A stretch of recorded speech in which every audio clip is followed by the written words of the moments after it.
Los sistemas operativos han venido evolucionando a través de los años, ya que los sistemas operativos se han apegado íntimamente a la arquitectura de las computadoras en las cuales se ejecutan.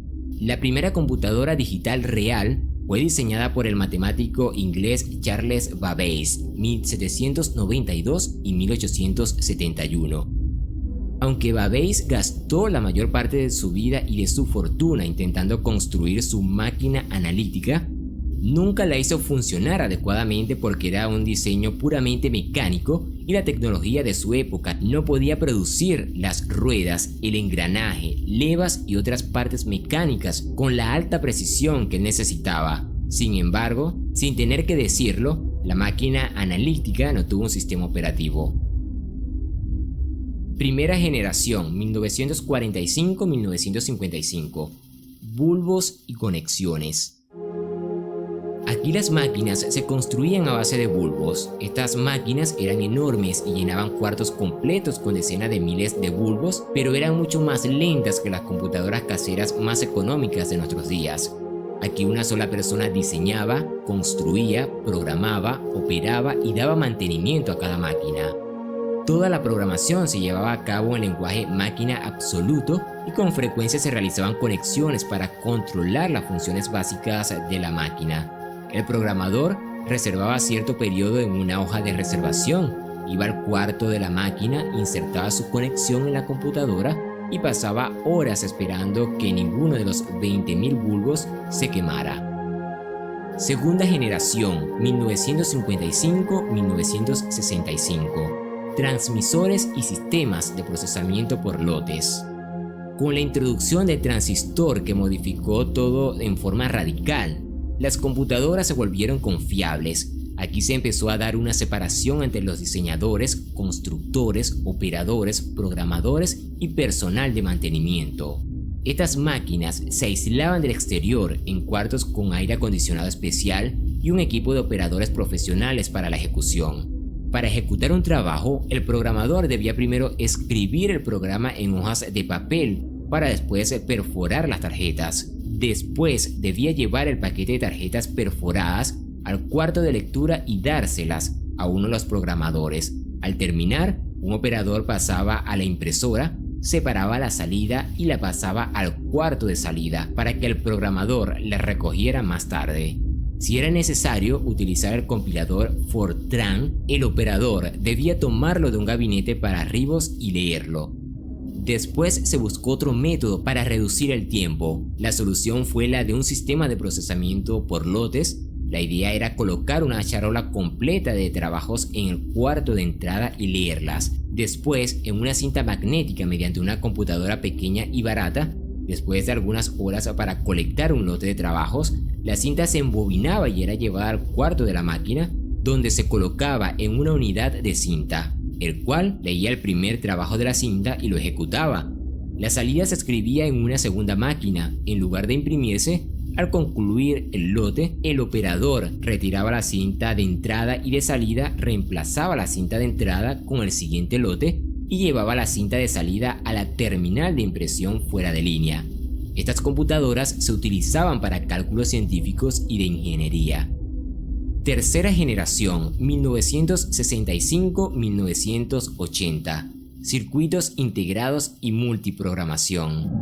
Aquí existían las grandes máquinas que se usaban para el cálculo científico y por otro lado existían computadoras comerciales para el ordenamiento de cintas e impresión por los bancos y las compañías aseguradoras. Por lo tanto, existían dos líneas de computadoras. IBM intentó resolver ambos problemas a la vez. Para ellos, introdujo el sistema 360. El 360 era una serie de máquinas con software compatible, puesto que las máquinas tenían la misma arquitectura y conjunto de instrucciones, a menos en teoría. Los programas escritos para una máquina podían ejecutarse en las otras. Además, la 360 se diseñó para hacer cálculos tanto científicos como comerciales. La 360 fue la primera línea principal de computadoras que utilizó los circuitos integrados a pequeña escala, lo que proporcionó una gran ventaja de precio y desempeño con respecto a las máquinas de la segunda generación, construidas a partir de transistores individuales. La enorme fuerza de la idea de una familia era al mismo tiempo su mayor debilidad. La intención era que todo el software, sistema operativo incluido, debía funcionar en todos los modelos. Por lo tanto, se trató de hacer un sistema que debía funcionar con pocos periféricos y en sistemas con muchos periféricos. Debía funcionar en ambientes científicos y comerciales, pero debía ser eficaz en ambos casos. El resultado de esto fue un programa formado con miles de líneas de lenguaje ensamblador, escrito por miles de programadores con miles y miles de errores que requería una nueva versión para corregir los errores. Pero a pesar de su tamaño y problemas, la OS 360 y los sistemas operativos similares a la tercera generación, producidos por otros fabricantes de computadoras, realmente pudieron satisfacer en forma razonable a la mayoría de sus clientes. Aquí se hicieron populares sistemas de programación como la multiprogramación. Un problema era el tiempo que se perdía en la entrada-salida. La solución fue la de partir la memoria en varias partes con un trabajo distinto en cada partición. Mientras un trabajo esperaba a que concluyera la entrada-salida, otro podía estar utilizando la CPU. Así se podía mantener en memoria principal los trabajos suficientes a la vez para que el CPU estuviera ocupado al 100%. Otra capacidad era la de leer trabajos de las tarjetas al disco tan pronto como llegaban al cuarto de cómputo. Así, siempre que concluyera un trabajo, el sistema operativo podía cargar un nuevo trabajo del disco en la partición que quedaba desocupada y ejecutarlo.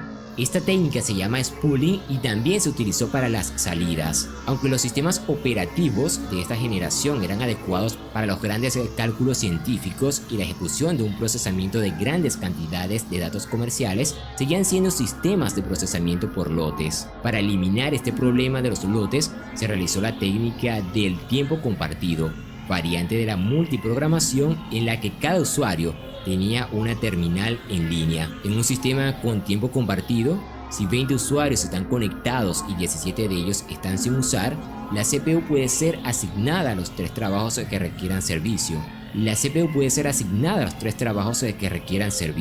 Otro desarrollo fue el crecimiento de la mini computadora. Cuarta generación, 1980-1990. Computadoras personales. Las computadoras personales más poderosas utilizadas por empresas, universidades e instalaciones de gobierno reciben el nombre genérico de estaciones de trabajo, pero en realidad solo son computadoras personales grandes, las cuales se conectan entre sí para formar una red. Así como las computadoras crecieron, así lo hicieron el software, el cual se elaboraba con una interfaz amigable al usuario, lo que indicaba que estaba asignado a personas que no sabían nada acerca de las computadoras y además no tienen la intención de aprender. Dos sistemas operativos que surgieron fueron MS-DOS de Microsoft y Unix. MS-DOS tiene un amplio uso en la IBM PC y otras máquinas con procesador 8088 y sus sucesores. Las primeras versiones eran muy primitivas, pero después tenían características más avanzadas. El otro sistema era Unix, que dominaba el mercado de las computadoras que no utilizaban el procesador Intel, así como en las estaciones de trabajo, en particular las que poseen chips de alto rendimiento de la tecnología RISC-SC. Estas máquinas tienen la potencia de una microcomputadora, aunque se dediquen a un solo usuario. Otro desarrollo fue el crecimiento de computadoras personales con sistemas operativos de red y sistemas operativos distribuidos. En un sistema operativo de red, los usuarios están conscientes de la experiencia de varias computadoras y pueden conectarse con máquinas remotas y copiar archivos de una máquina a otra. Cada máquina ejecuta su propio sistema operativo local y tiene su propio usuario. Otro adelanto fueron los sistemas operativos distribuidos, que son aquellos donde aparece ante sus usuarios con un sistema tradicional de un solo procesador, aun cuando esté compuesto por varios procesadores. En un sistema distribuido verdadero, los usuarios no deben ser conscientes del lugar donde su programa se ejecute o del lugar donde se encuentran sus archivos. Eso debe ser manejado en forma automática y eficaz por el sistema operativo. Los sistemas distribuidos permiten a menudo que un programa se ejecute mediante varios procesadores a la vez, por lo que se necesitan algoritmos de asignación de tiempos más complejos.